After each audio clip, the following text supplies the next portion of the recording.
يسوع اغفر لهم.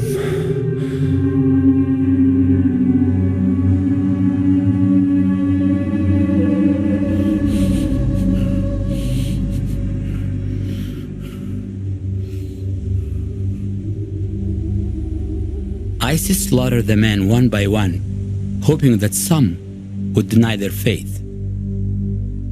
None did, and they all died with the name of Jesus on their lips.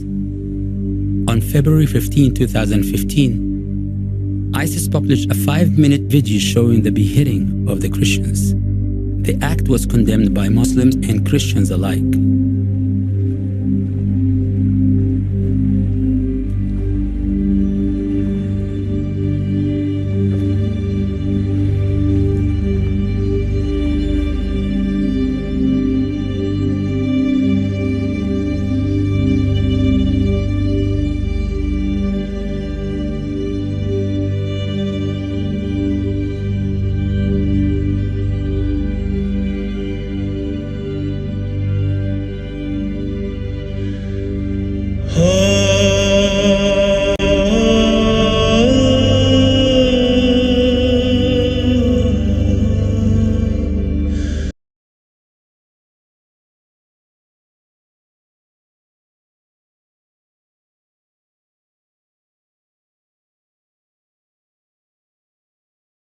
Wait, no, we should go explore. Again? Think you know how to play Minecraft? Well, you still don't. You see, not long ago, Mojang released a series of guides about different aspects of the game, and by piecing together information from each, we can beat the game how we're supposed to. Fortunately for you guys, I took another one for the team, and for just $51.96 in this economy? And this one's not even included. I now know the secrets they've been keeping from us. Like, did you know some rivers have waterfalls and rapids? Or that evokers spawn in the overworld in these cool structures? Actually, neither one of those are true. But Mojang wouldn't make mistakes in their own guides, would they? Psh, no. Anyways, let's generate a world and get started. Alright, so right off the bat, it's time for some audience participation. When you first load into a world, what is the first thing you should do? Is it A, gather wood, B, gather wood, C, gather wood, or D, all the above?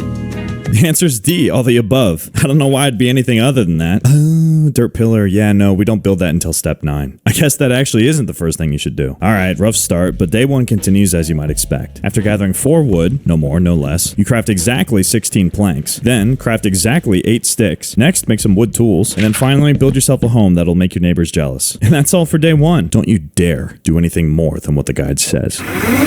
Great, now let's get some rest. And trust me, you're gonna need it. Okay, day 2, let's go. Start by gathering some cobblestone and coal, then craft yourself a furnace and some stone tools, and cook up some food. Now, if you're like me, you don't normally make a sword, you just use an axe. But according to the guide, axes are actually less powerful than swords. That's not entirely wrong, we can let it slide. Next, we're gonna explore and find some crops to build ourselves a farm. Hello there, you're about to receive an upgrade. And bam. Who am I kidding? This sucks. The guides also have a bunch of other basic food recommendations, such as a baked potato, beetroot soup, chorus fruit. Yeah, I'll get right on that. Now it's time to go mining for some iron. Oh, and would you look at that, the sun is already setting. We still have an entire other page of things to do for day 2. Well, better pick up the pace. You guys know those caving videos where people go spelunking, and they're like, oh yeah, anything my head can fit in. Good to go. And then they wind up suffocating upside down in a cave called Satan's Ass Crack. Yeah, that's not gonna be us, right? And it's the next day. We are so far behind. But hey, there's our dirt pillar. Yeah, it's smaller than the one I've had before, but still gets the job done. Let's go ahead and put our iron in the furnace to smelt. And I know it's only been 5 minutes, but Mojang says that your crops should be fully grown. Wow, what a plentiful harvest. Well, chop chop, we're doing day 2 things on day 3. Well, in the meantime, we're gonna craft some iron tools and a bunch of random junk. Let's make a bowl, a boat, a chest, and some fences. And even though Mojang knows you just got a bunch of iron, they're not gonna recommend you waste it on something like armor or a shield. In their eyes, you're good. You can now continue your adventure. And maybe at some point, get some leather armor. Alright, maybe this way of starting the game isn't for you. That's okay, because depending on what book you picked up first, it's not the way Mojang recommends either. In fact, there are different ways to start based off of what book you're reading or where in that book you're reading. For example, we just learned how to start a world in the Guide to Survival. But if we were going to do the Guide to Exploration, you'd start by gathering wood. Shocking, I know. Craft a crafting table and a wooden pickaxe. And then we're going to mine a shit ton of cobblestone for an ugly-ass house. Oh boy, I love all the exploring we're doing. Now, I know it may seem a little silly that the house is raised up by 1 block. This is actually an advanced technique technique, and it's called having a doorstep, and it prevents mobs from getting into your door. No idea if this actually works, but you know, it's in the guide, so why not? Next, we're going to cook up our mutton for food, but just be sure to not use a smoker, because although they cook twice as fast, they yield only half the experience. That is just totally wrong. I'm starting to lose faith in these guides.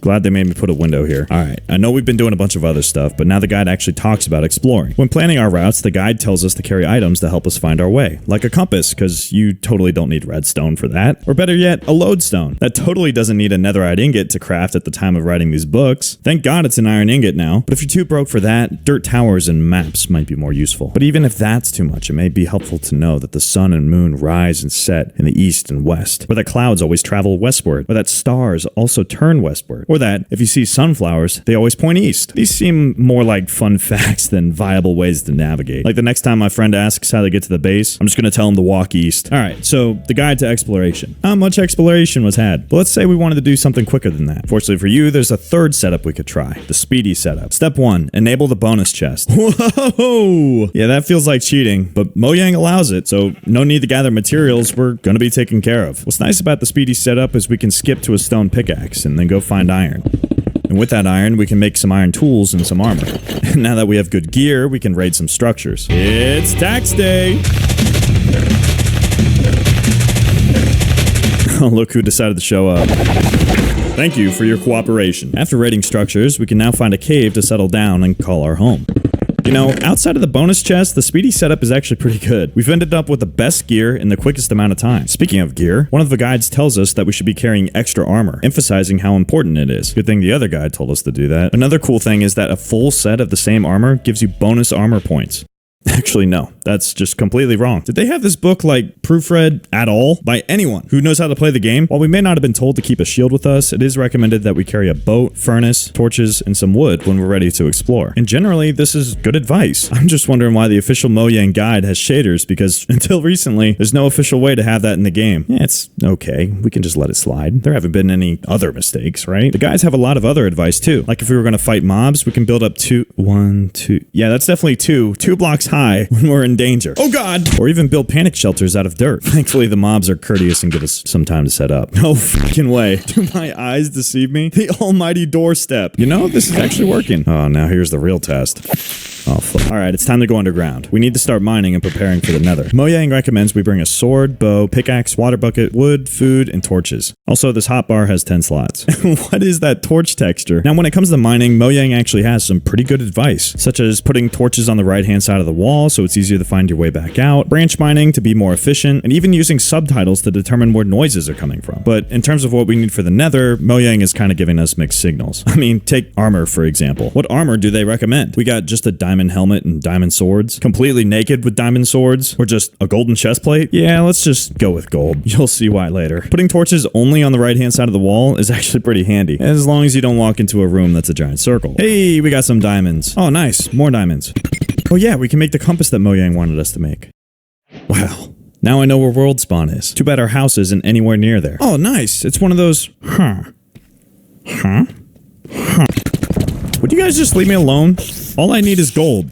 Nobody wants gold. Alright, let's get that cooking. Alright, now it's time to build a nether portal, which means we need obsidian. Unfortunately for us, the guide actually says we can create obsidian by having lava flow into a water source block. Alright, so water goes here, break this block, lava flows, and we create our obsidian. Who wrote this book? There's our gold armor. We are ready for the nether. Alright, I don't want to start a fight in the comments, but do you build your nether portal with 10 or 14 blocks? Because personally, I build mine with 50. But where are you going? Come on, it wasn't that bad. Let's just go to the nether. Once in the nether, we need to find a fortress. Oh, there's a bastion. Okay, I really want to loot this, but honestly, the piglin brutes will probably kill me.